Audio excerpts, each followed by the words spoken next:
안녕하십니까. 박상기호의 직설 6월 23일 월요일 방송 시작합니다. 여러분의 구독과 성원은 보수의 앞길과 나라의 앞날을 떠받칩니다.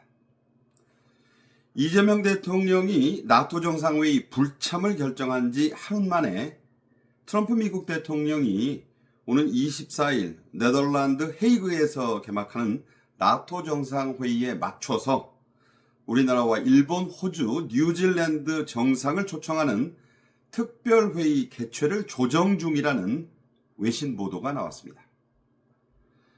이 보도가 사실이라면 우리나라는 나토 측이나 미국 측과 아무런 사전 교감이나 조율 없이 나토 정상회의 참석을 일방적으로 거부했다는 뜻이 되는데요.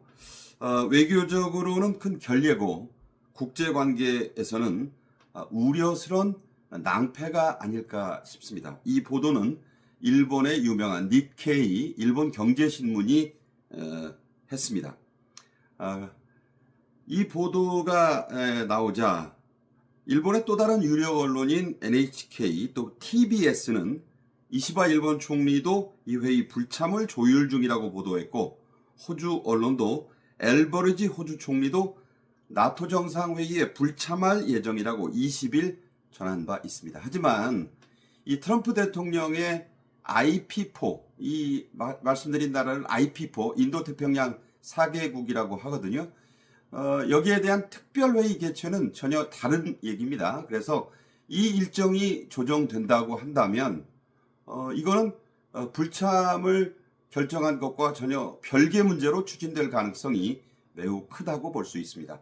일종의 IP4에 대한 소집령인데 이것을 어떻게 이제 불참하겠다는 정상들이 결정할지는 관심사가 될 것입니다.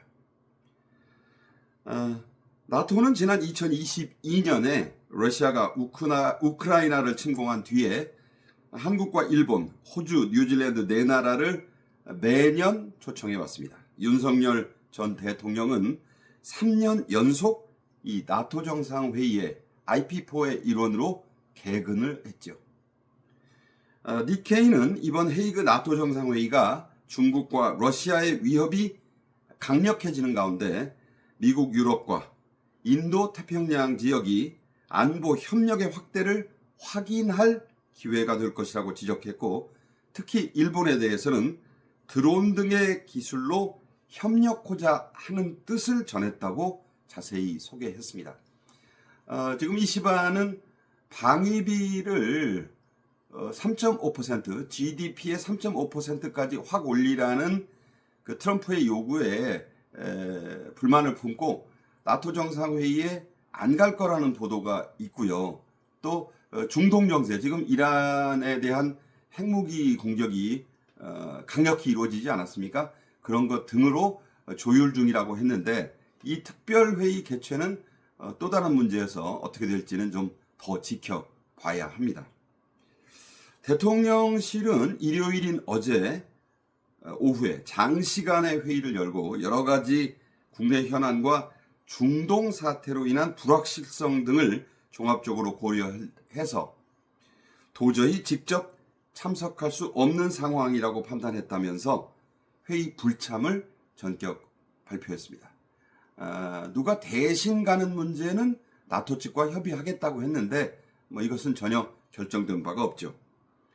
자, 국내 현안, 여기서 말하는 국내 현안은 24일부터 시작될 김민석 인사청문회를 지칭한 것으로 보이고요.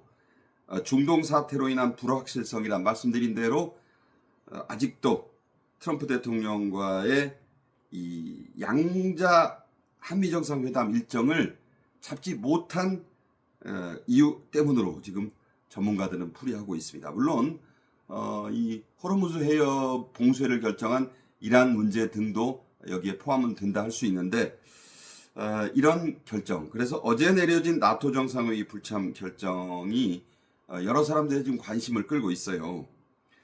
이 불참 결정은 친미 동맹파인 위성락 대통령실 국가안보실장이 그래도 가야 한다면서 끝까지 반대를 했지만, 이종석 국정원장 후보자 등 소위 자주파가 불참 의견을 주장을 관철시킨 것으로 알려지고 있습니다. 자주파들은 헤이그 나토 정상회의에 참석하게 되면 트럼프의 페이스에 휘말려서 중동전, 우크라이나전, 북한의 파병 문제 등에 대한 비판적 입장, 결의안 같은 것을 채택하는 데 동참하게 돼서 중국, 러시아와 더 멀어지게 된다는 주장을 강력히 했고, 대통령이 자주파의 손을 최종적으로 들어준 것으로 보입니다. 더욱이 오늘 발표된 이 외교 안보라인 장관들에 대한 인선은 이 나토 회의 불참 결정이 나온 배경을 이해하기에 충분하다고 저는 판단해 봤습니다. 외교부 장관에 지명된 조현 전 유엔 대사는 전라북도 김제에서 태어나 전주고등학교를 졸업했는데요. 두 번째 통일부 장관에 지명된 전북 순창 출신 정동영 의원의 전주고등학교 5년 후배입니다. 이종석과 정동영, 조현은 노무현 정권 때부터 합을 맞추어온 자주파의 핵심 인사들입니다.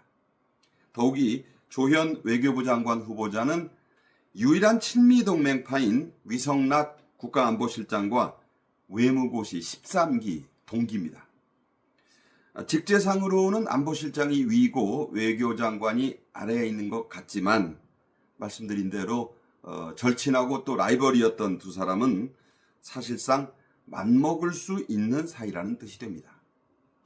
정동영 통일부 노무현 정부 때 NSC 상임 의장도 했잖아요. 그래서 아마 정동영이 조현을 통해서 위성락을 누른다. 또 역시 같은 생각을 하고 있는 이종석 국정원장 후보자와 함께 사실상 이재명 정권의 외교 안보 라인을 자주파 위주로 압도적인 자주파 일색으로 가겠다는 게 이재명 정권의 뜻이다. 이렇게 해석해야 될 것 같습니다. 결국 어제 회의만 해도 위성락 안보실장이 이 자주파들의 장벽에 둘러싸여서 이렇게 밀린 것이다. 이렇게 볼 수밖에 없습니다. 물론 조현 전 이 대사, 그러니까 이제 외교부 장관이 오늘 됐지만 조현이나 정동영이 이미 내정이 훨씬 전에 됐거든요. 따라서 그 입김이 어제 회의에도 상당히 미쳤을 수밖에 없다. 이렇게 기자들은 분석하고 있습니다. 저도 동감합니다. 국방부 장관으로 지명된 안규백 민주당 의원은 전북 고창 출신의 5선 의원인데요. 병으로 군대를 나온 민간인 출신이다. 이렇게 이제 분류를 해서 이재명 정권과 좌파 언론들, 안규백 국방장관 후보자는 5.16 후 첫 민간인 국방장관이라며 그야말로 대대적으로 홍보를 하고 있습니다. 발표를 보면 계엄에 동원된 군의 변화를 책임지고 이끌어갈 적임자다. 이렇게 평했는데 이게 좀 우스운 게 실제로 우리 군에서 12.3 이 비상계엄에 동원된 군 병력 여러분도 잘 아시는 대로 수백 명에 불과하지 않습니까? 공교로운 건지 일부러 그랬는지는 몰라도 외교와 국방, 통일 등 이 정권의 핵심 외교 안보 관련 장관들이 모두 전라북도 출신입니다. 대선 때 이재명 후보에게 82%가량의 폭탄 같은 몰표를 준 전라북도에 대한 보훈이사치고는 참 거창하다는 게 많은 기자들의 분석입니다. 제가 보기엔 그 정점에 이종석과 정동영이 있고 특히 정동영이 전북파를 이끌게 될 것이다. 이렇게 판단합니다. 나토 정상회의 불참 결정 하루 만에 나오니 트럼프의 특별회의 소집 보도 어쨌든 이재명 정권의 첫 외교 시험대가 될 전망인데요. 외교 안보 국제 전문가들의 반응을 제가 좀 언론을 통해 모아봤습니다.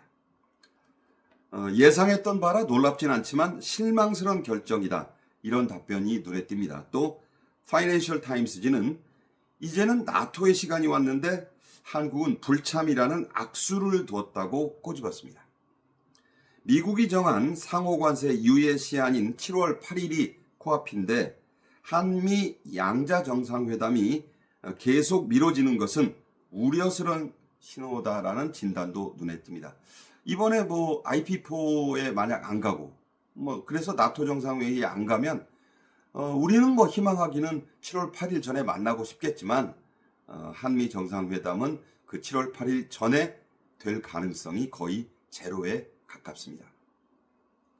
한국계 국제안보 전문가로 유명한 분이죠. 빅터 차 석좌 교수는 나토가 중국에 대해 강경한 발언을 할 것으로 예상되는 상황에서 이재명 정권 안에 진보 좌파 세력이 이 나토 방문 취소를 강력하게 밀어붙였을 것이라고 진단했습니다.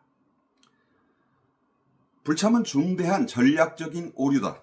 한국의 새 정권이 세계적인 민주 진영에서 벗어나서 이른바 비동맹 국가처럼 행동하게 하려는 이재명 좌파 측근들이 매우 걱정이 된다는 서구 전문가들의 지적을 귀담아 들어야 할 때입니다. 그런데 과연 귀담아 듣겠습니까? 지금까지 박상규의 직설이었습니다. 감사합니다.